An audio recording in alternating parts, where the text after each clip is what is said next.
Dubartiin tokko osoo gaa'ela keessa jirtuuti yookaan osoo abbaa manaa wajjin jirtuuti wantoota kana gochuurraa of qusachuu qabdi. Yoo nagaa fi jaalalli Waaqayyo bakkaa fi haala isin jirtan keessatti nagaan isiniif haa ta'u. Akkam jirtu nagaa keessa nagaa kootu obboleettiin keessanii. Egaa akkuma yeroo kaan jedhu warri mana kanaaf haaraa taatan subscribe gochuun akkasuma like gochuun viidiyoon keenya isinitti tole immoo hiriyoota keessanii share gochuun negatiidhaa isin jechuun jaalladha. Egaa har'a of eeggannoo haati manaa abbaa manaa ishiitiif gochuu qabdu yookaan of eeggannoo dubartiin tokko mana keessatti gochuu qabdu wantoota afur irratti hundaa'ee isiniif qabadee dhufee jira. Maarree amma dhuma sagantaa keenyaatti na waliin turaa isiniin jechuun jaalladha. Egaa dubartiin tokko mana keessatti yookaan abbaa manaa ishee faana osoo gaa'ela keessa jiranii osoo jireenya waliin godhachaa jiraniiti wantoota kana arfan irraa of eeggachuu qabdi. Innis tokkoffaarratti dubartiin gaa'ela keessatti yookaan osoo abbaa manaa ishee faana jirtuuti mana ishee hatuu hin qabdu. Kana gaafan isiniin jedhu akkamitti dubartiin atti isaan waliin qabeenya tokko qabu jechuu dandeessu. Sirriidha. Garuu iddoo kanatti wanti isin beekuu qabdanii dubartoonni tokko erga gaa'ela godhataniiti yookaan erga mana godhataniiti maatii isaanii kan gargaaran jira, obbolaa isaanii kan gargaaran jira, hiriyoota isaanii kan gargaarantu jiru. Maaf gargaartuu osoo hin taane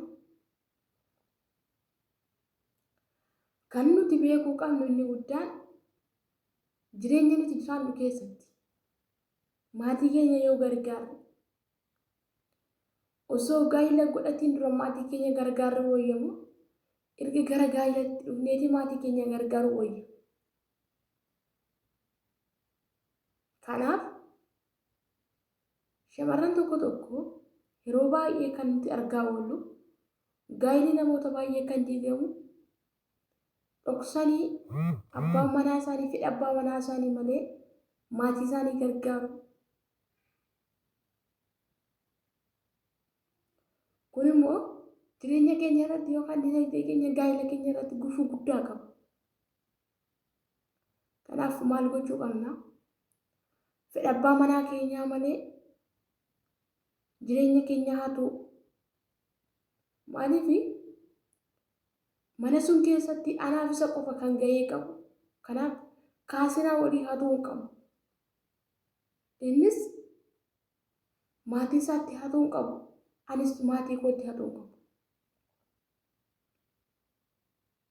Kanaaf namni tokko kan maatii isaa gargaaru yookaan kan obboloota isaa gargaaru erga gaa'elatti galee osoo hin taane osoo gaa'elatti hin galiin waan jiru karoorsuu qabu.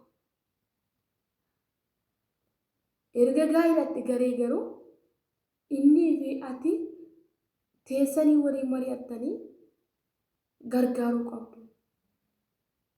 Malee dubartiin gaa'ela keessatti mana ishee hatuu hin qabdu.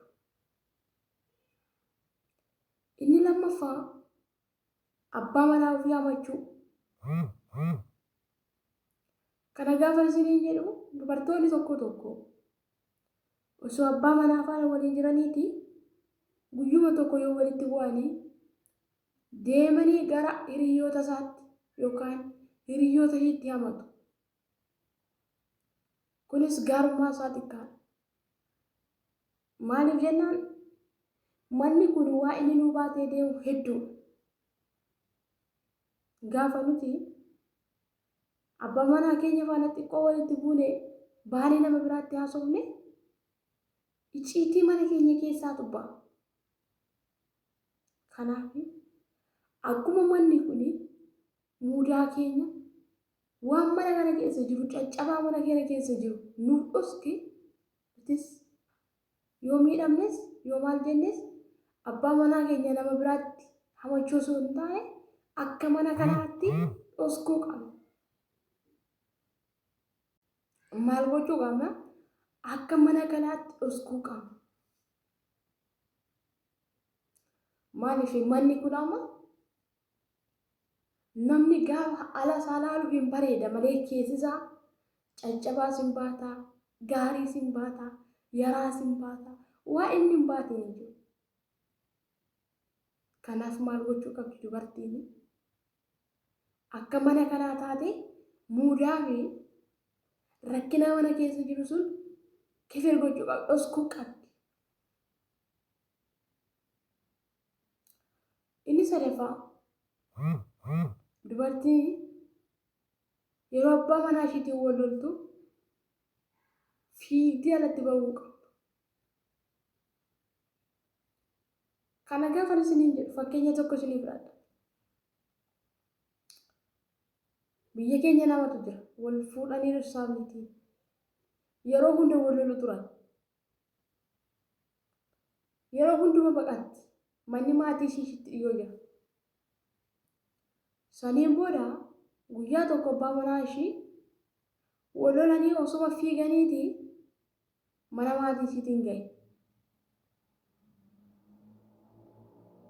Inni ishii reebuu baay'ee osoo hin taane isa ishii fiigduuf duuba fiigde. Ishiin garuu na reebaa jirattee baqatti. Saniin booda gara maatii ishii gaafa geessu obboleessi dargaggeessaa balbala gubbaa dhaabbata. Saniin booda obboleessi suni maaliif ariitaa jedhee itti gadi ba'e. Egaa namni gaafa aaru waan godhu beeku waan ta'eef miira obbolummaa obboleessaati waan ta'eef dhaqee irraa dhorkuu gaafa dhaqu namichi shigguxii fuudhee obboleessa sun rukute. Saniin booda obboleessi sun hin du'e dhuma sun. Abbaa manaa kunii fi haati manaa kunis wal diiga. Kanaaf maal gochuu qabdanii? Gaafa abbaa manaa keessanii wal loltanii obsuu qabdan. Qaama dhimmi isaa ilaallatutti adeemuu qabdan. Malee birr jettanii fiigdanii hin baqatina. Kun hin barbaachisu. Maaliif jennaan ofii keettis sababa taata, nama biraattis sababa taata. Kanaaf amaan abbaa manaa kee immoo kan beeku suma qofaadha. Mana keessatti abbaa manaa kee hamaa moo gaarii? Namni gaafa si ilaalu duubaa uffata kee ilaala malee jireenya ati mana sun keessatti jiraattu namni hin beeku. Sumaaf abbaa manaa kee beeku. Kanaaf dubartiin gaafa wal loltu abbaa manaa isheetiin wal loltu tasgabbooftee taa'uu qabdi mana keessa. Malee tasumaa fiiguu qabdu. Inni arfaffaa dubartiin maallaqa qabdu yookaan qabeenya waliin qaban hunduma fuuteetti kennuu dhiisuu qabdi. Fakkeenya tokko isinii fudha kanarratti. Fakkeenyaaf nuti ijoolleen biyya Arabaa kun wanta hojjennu hunduma gaafa biyya kanaa galle fuunee harka abbaa manaa keenyaatti yoo sarakkamne guyyaa itti kenninee kaane wanta nu barbaachisu moodesiidhaaf qibaatiidhaaf waan tokko tokkoof wanta nu barbaachisu harka isaa eegnaa jechuudha. Kun immoo kufaatii keenya mul'isa. Maal gochuu qabna?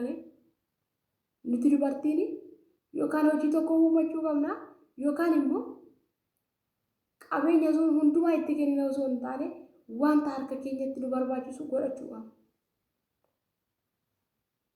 Waan hunduma fuunee yoo isatti kennine akka inni nu tuffatu, akka inni nu jibbu goona. Maaliif bariidhaa bariitti guyyaadhaa guyyaatti waan xiqqoottis waan guddaattis waan hundumattuu maallaqa isa gaafata waan ta'eef gaafa sun dhiirri si jibbaa deema. Gaafa deemee dhufu manuma keessatti si argaa fidisiin jettaanii inni kun illee gaa'ila keessatti miidhaa guddaa. Kanaaf dubartiin mana keessatti abbaa manaa isheetiif wantoota kana gochuurraa of qusachuun irra jiraata. Egaa amma dhumaatti waan waliin turtaniif galatoomaa isiniin jechuun jaalladha. Akkasuma subscribe gochuun dagatina.